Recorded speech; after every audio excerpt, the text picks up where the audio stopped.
ও কি খেতেছে? হনুমান? মাংকি? ওই দেখি জিভ বার করেছে কেন মাংকি? নিচের থেকে বেরিয়ে দেখি বাবা ছেলের কি কাণ্ড। এ কি তোমার কি অবস্থা? এ কি হচ্ছে? তুমি কি হনুমানের পাঠ করছো নাকি? আর ও কি খেয়েছে? রাবণ। অনেকক্ষণ ধরে শুনতে পাচ্ছি ওই ঘরে কি সব যেন হচ্ছে। আসুন আপনাদেরকে দেখাই কি হচ্ছে। চুপি চুপি যাবো। আমি রাবণ, আমি হনুমান।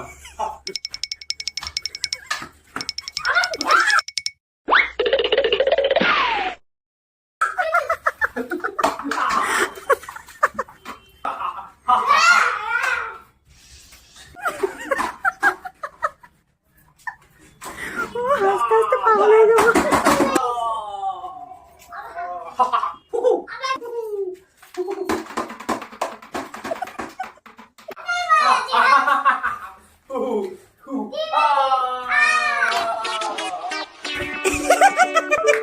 আমি এতক্ষণ তোমাদের ভিডিও করছিলাম, তোমরা কি করছিলে এগুলো? এ তো সে গ্রাম বাংলার যাত্রা পালা হয়ে গেছে। এগুলো কি শুরু করেছিস? কি পাগলামি করছিস? হ্যাঁ, তুমি এইসব করছো?